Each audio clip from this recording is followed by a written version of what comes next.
السلام عليكم ورحمة الله وبركاته. النهاردة بقى هنوريكم خلطة تمنع البرد للأرانب و... وطاردة للديدان وبتقوي الصدر والمعدة ورافع مناعة طبيعي. ايه هي الخلطة دي؟ عندنا هنا شاي وقرنفل. دلوقتي هنعمل بس هنعملها ايه؟ كشري. هناخد شاي اهو، معلقتين شاي كده، 3 ماشي، وهناخد قرنفل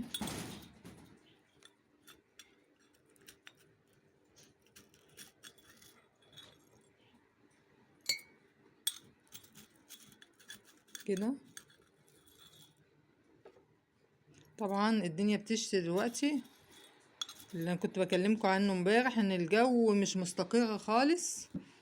وهنا هناخد بقى ايه، ميه سخنه بتغلي، ميه مغليه اهي،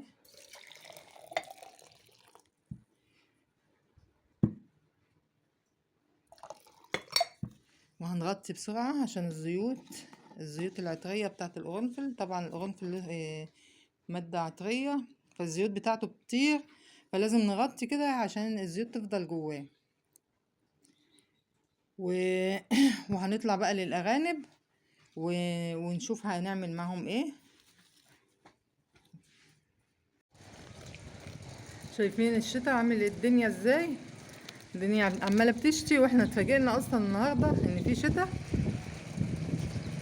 ف طبعا انا مش هفتح الشبابيك عند الارانب النهارده عشان ما ياخدوش برد، بس برضه هعمل لهم الوصفه بتاعت القرنفل دي عشان وقايه ليهم من البرد. هنا الميه اهي عشان نحط فيها طبعا دي ارنبه فتكات طالعه من العين بتاعتها عشان عطشانه. انا معطشاهم طبعا قبل ما احط الميه. طبعا الشاي بالقرنفل سخنين، فهو انا بحطهم اهو في ميه ساقعه. طبعا هم ايه، هيبردوا في الميه الساقعه دي.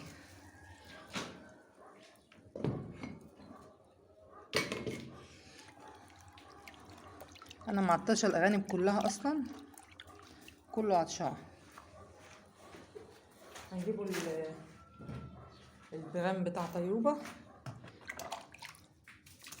عطشانه برضو، نحطه لها.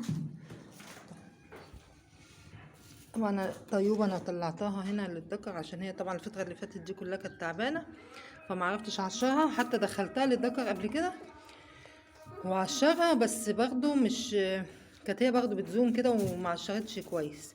بس هي دي المره الوحيده اللي بقى وقفت له هي، وهي اللي عايزه تعشر، وعشرها الحمد لله. واخد اجيب ميه للذكر برضو. بسم الله الرحمن الرحيم.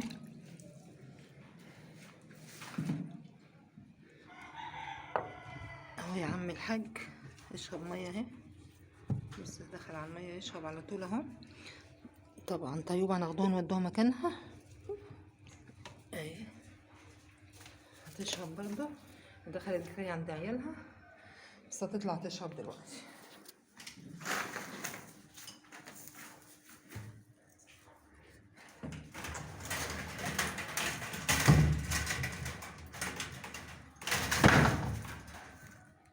بس المكان انا منضفه امبارح، مش عارف هو بيعمل كده ليه.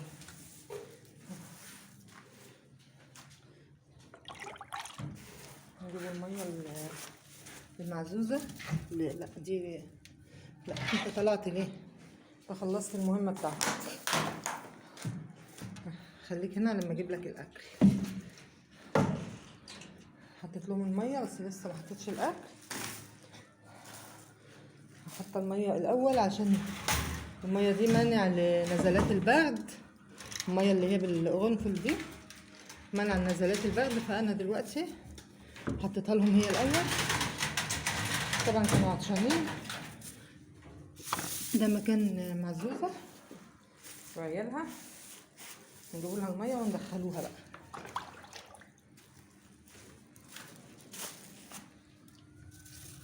بس الصغار طبعا معزوزة لما كانت ولدت على الأرضية، وولدت 4 بس، وانا لحقت دول بعد طلعت طبعا لقيتها والده على الأرضية وسقعانين، ولحقت دول ومسكتهم رضعتهم ووضبت لهم العيش، وما كانتش ناتفه ريش، كانت مبهدله الدنيا طبعا.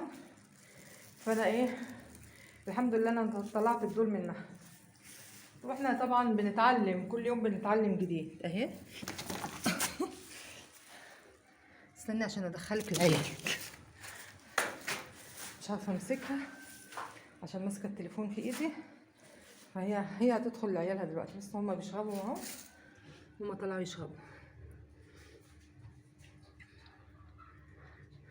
صحتهم ما شاء الله كويسه خالص الحمد لله. ادخل بقى عند القطف اللي عندي عشان احط لهم الميه بتاعتهم. وهنا دخلنا عند القطف اللي احنا قاطفينه، نحط لهم الميه، كلهم عطشانين اهو. طبعا انا بحطه هنا عشان الديدان هو بينظف الامعاء وبيرفع المناعه. فانا دلوقتي هما طبعا انا كنت قايله لكم ان في حاله كرش مكرشه، فقلت يعني اجرب كل التجارب اللي توقف الديدان، حتى لو هما ما عندهمش ديدان فهم وقايه ليهم.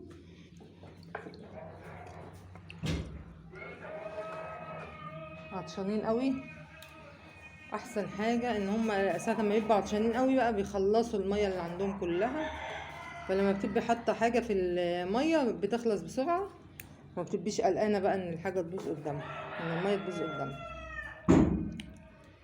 ومتنسونيش في اللايك والشير وسبسكرايب، ودمتم سالمين ان شاء الله. السلام عليكم ورحمه الله وبركاته.